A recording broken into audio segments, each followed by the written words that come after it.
तो हमारा एक पारिवारिक आज सभी का बैठ के एक विचार विमर्श था कि हमारा चुनाव जो है आगे उसको क्या रणनीति दी जाए, किस प्रकार से चुनाव लड़ा जाए, तो उस पर आज एक मंथन करना था।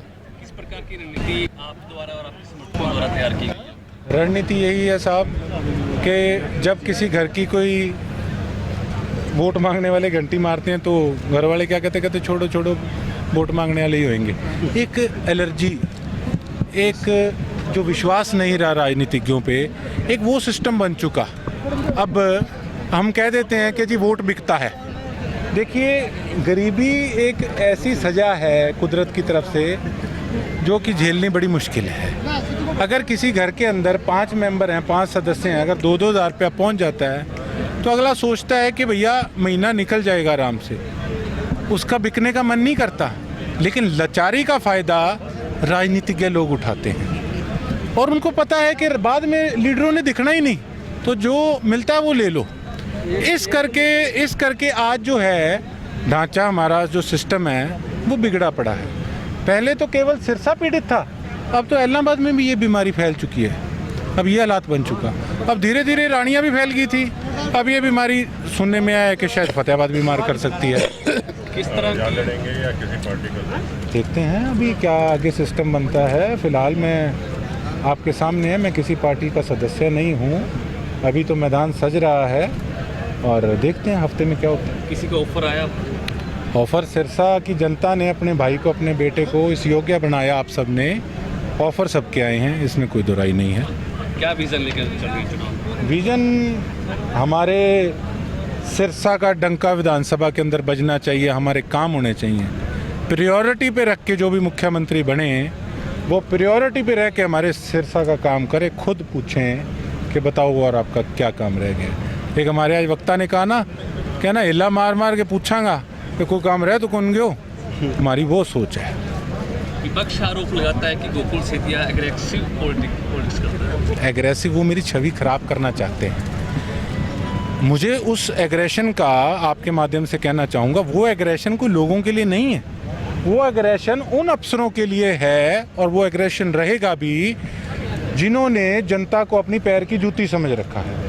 ये एग्रेशन नहीं है, ये कमज़ोरी नहीं है, ये एक ताकत है जो कि हमारे सभी साथियों ने मिलकर मुझे दी हुई है। और मैं गर्व से एक बात कह सकता हूँ कि उन्होंने विधानसभा में विधायक रह के भी काम नहीं कराए जितने मैंने यहाँ धरातल पे रह के जनता के काम कराए हैं। और वो एग्रेशन नहीं था, वो एक मेरी जिम्मेवारी थी। क्या ये एग्रेशन था कि अगर इन्हीं का भ्रष्ट अफसर जिनसे ये वीकली मंथली लेते हैं उसको अगर मैंने पकड़ लिया, क्या वो एग्रेशन था? किस प्रकार से अगर मैं मुद्दे उठाता हूँ, अगर मेरी अफसरों से लड़ाई होती है तो वो क्या वो एग्रेशन है?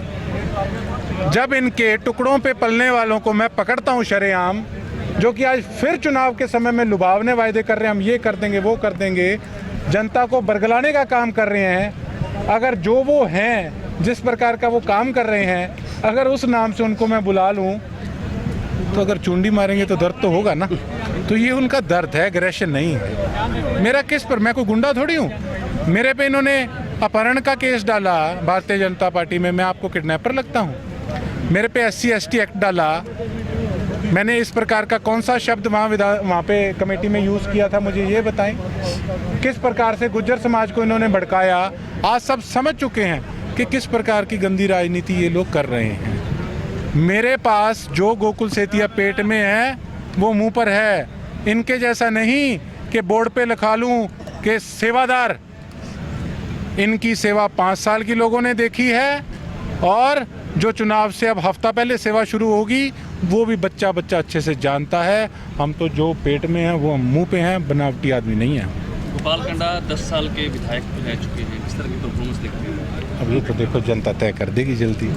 वो मुझे लगता नहीं वो विधायक हैं। इतना है कि हाँ, एक शाहूकार आदमी हैं जिनका एक बहुत आलीशान शिप है गोवा के अंदर, जो कभी किसी प्रकार से किसी रूप में दिखते हैं, कभी किसी रूप में दिखते हैं। हाँ, हमारे विधायक जी बधाई के पात्र हैं, मेरे पड़ोसी हैं। मैं बधाई देना चाहता हूँ कि वो हमारे सिरसा को गोवा बनाने में कामयाब हुए। बारिश आती है तो आपने हालात देखे हैं।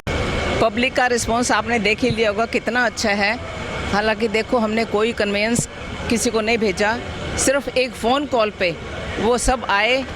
मैं सारी जनता का तहे दिल से धन्यवाद करती हूँ कि उन्होंने हमें इतना प्यार दिया। जब भी हम बुलाते हैं पूरा प्यार देते हैं, और उसी का ये नतीजा है कि आज देखो कितने लोग यहाँ पर आए हैं और उन्होंने अपनी उपस्थिति दर्ज कराई है यहाँ पर आकर। किस तरह का चुनाव की रणनीति गोकुल सेतिया की रहने वाली है? देखो, ये अकेले गोकुल का चुनाव नहीं है, ये पूरी जनता का चुनाव है। इसमें हर जो आदमी है वो गोकुल बन के चुनाव लड़ रहा है, ना कि सिर्फ एक गोकुल है। बाकी सारे हमारे लिए गोकुल बन के चुनाव लड़ रहे हैं, इसलिए जीत हमारी पक्की है। पिछले कई दिनों से कयास लगाए जा रहे थे कि कांग्रेस ज्वाइन कर सकते हैं गोकुल सेतिया। अभी गोकुल ने आपके सामने अनाउंस किया कि आप सिर्फ काम करो, जनता से ही कहा है। आगे की रणनीति जो होगी वो आपके सामने बता दी जाए, क्योंकि कोई काम हम चोरी छुपके नहीं करते। जब भी कोई फैसला होगा वो आप सबके सामने होगा और आपकी मदद से ही होगा। क्या ऐसी चर्चाएं हैं कि गोकुल सेतिया किसी पार्टी को ज्वाइन कर सकते हैं? देखो, कुछ भी हो सकता है, कल को हम कुछ नहीं कह सकते। भविष्य के घर में क्या छिपा है उसके बाद ही पता चलेगा। हाँ जी, किसी का ऑफर आया अभी तक? कोई हाँ जी, ऑफ़र तो सभी पार्टीज़ के आए हैं। अभी हम खुद भी घर पे आर्गुमेंट कर रहे थे, लेकिन अभी किसी डिसीजन पे नहीं पहुंचे। उसका देख के फिर उसके बाद ही रणनीति बनाएंगे कि कैसा होगा। आप 2014 में बीजेपी की टिकट से चुनाव लड़े थे, हालांकि हाँ जी। आपके फादर खुद कांग्रेस में थे। हाँ जी। अब क्या प्रायोरिटी किस पार्टी को आपकी देने की इच्छा है? अभी तो सिर्फ हमारी आज़ाद की प्रायोरिटी है, क्योंकि हम खुद चुनाव लड़ने में सक्षम हैं। हमें अभी तक तो ऐसा कुछ नहीं लग रहा कि हमें किसी पार्टी में ज्वाइन करना है, लेकिन कल को क्या रणनीति बनती है इसके बारे में अभी हम कुछ नहीं कह सकते। गोपालगंज आपके सामने चुनाव लड़ेंगे, किस तरह का चुनाव रहने वाला है? चुनाव आपके सामने है, बहुत अच्छा, जनता में जोश बहुत है। और काट की आंडी कितनी बार चढ़ती है, क्योंकि झूठ बार बार बोलने से वो झूठ सच नहीं हो जाता, झूठ ही रहता है। हमने हमेशा, मेरे पापा ने भी 40 साल राजनीति में काम किया, उन्होंने हमेशा सच की राजनीति लड़ी है और हमेशा लोगों के प्यार से उनके दिल जीते हैं, उनके अपने काम से उनके दिल जीते हैं, ना कि झूठे वायदे करके उनका दिल जीता है।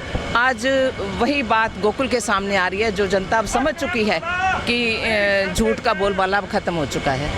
2009 में गोपालगंज विधायक बने थे, अब 2019 में किस तरह की परफॉर्मेंस देखते हैं? वो तो आप देख रहे हो, हमारे वो जो कहते हैं ना चैरिटी बिगिंस फ्रॉम होम, आप देख ही रहे हो कि घर से ही जब इतना बुरा हाल है उनके घर के आगे, तो फिर आगे तो शहर में क्या कुछ होना है, ये तो आप खुद ही देख रहे हो। देश दुनिया की हर खबर सबसे पहले देखने के लिए फॉलो करें Dainik Savera TV, YouTube, Facebook, Instagram, X और व्हाट्सएप चैनल पर।